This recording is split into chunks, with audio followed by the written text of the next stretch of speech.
আসসালামু আলাইকুম everyone, this is Rehana. Welcome back to my channel. আজ রুহি আপুর অসম্ভব সুন্দর ভালোবাসার পর্ব 5 নিয়ে উপস্থিত হলাম। এভাবে দিন যেতে থাকে, 2 বছরের উপরে চলে যায়।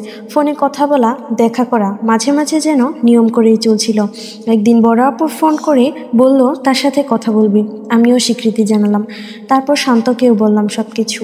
ও বলল ঠিক আছে, কথা বলবো আপুর সাথে। অনেক ভালোভাবেই কথা হয় তাদের মাঝে। যাই, আপু আমাদের বাসার পর একদিন সবাই আড্ডা দেওয়ার মাঝে আপু বলে যে একটা ছেলে আছে রুহির জন্য, দেখা যাক কি হয়। ছেলেটা বেশ ভালো। সবাই শোনার পর বলল এটা তো ভালো কথা, ভালো ছেলে শহরে থাকে, এর থেকে ভালো আর কি হতে পারে। এভাবে দিন চলছিল। আমিও খুশি ছিলাম যে সব কিছু ঠিক ছিল। কিছুদিন পর আমি আপুর বাসায় বেড়াতে গিয়েছিলাম। তখন হঠাৎ আব্বু আপুকে ফোন করে বলছিলেন যে রুহি কার সাথে যেন ফোনে কথা বলে, ছেলের সাথে ওর সম্পর্ক।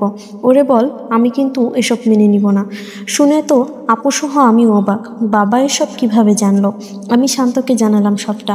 আপু বাবাকে বুঝিয়ে বলল, তারপরেও বাবা শুনলো না, শুধু বলল এসব বাদ দিতে, না হলে অন্য কারোর সাথে বিয়ে দিয়ে দিবে। এসব শোনার পর কি করব, শুধুই কান্না পাচ্ছিল, ভেতরটা ফেটে যাচ্ছিল। শান্তও চিন্তা করছিল কি করা যায়। সব কিছু মিলে জটিল সময়। আপুও তখন বলল এভাবে কি হয় নাকি, কবে করব আমরা? ওরে বলতে বলল আমার বাসায় আসতে। আমিও ওকে সব কিছু বুঝিয়ে বলি সমস্তটা। এখন কিছু একটা করতে হবে, না হলে আর হবে না। অনেক কষ্ট হচ্ছিল আমার। সে বলল চিন্তা করো না, দেখি কি করা যায়। আমি বললাম দেখো, তুমি তো জানো তোমার সাথে সম্পর্কে জড়ালেও কখনো আমি মা বাবাকে কষ্ট দিতে পারবো না। আমি তোমাকেও ভালোবাসি, আবার আমার পরিবারকেও। আমি দুজনের মাঝে একজনকে বেছে নিতে পারবো না। ওদের ছাড়া থাকা যেমন অসম্ভব, তেমনি তোমাকে ছাড়াও বাঁচা অসম্ভব। সেদিনের পর থেকে ওর সাথে কম কথা হতো। আপুরও অনেক মন খারাপ থাকতো। কি করব না ভেবেই পাচ্ছিলাম না। সব কিছু জটিল। মাও শুনেছে সবটা আপুর থেকে, তবে মা বলেছে সমস্যা নেই, তোমার বাবা মেনে নিলে আমিও মেনে নিব। শান্ত ওর মাকে আমাদের সম্পর্কের ব্যাপারে জানায়, আর ওর মা সহজেই মেনেও নেন। একদিন শান্ত আম্মুর সাথে ফোনে কথা বলে এবং সমস্ত ঝামেলা মিটমাট করে নেয়। আমিও বাসায় চলে আসি। এভাবে চলতে থাকে দিন, সব কিছু মিলিয়ে। আমার অনার্সের পরীক্ষা শেষ হবার আগে থেকে কিছুদিন বিয়ের আলাপ হয়।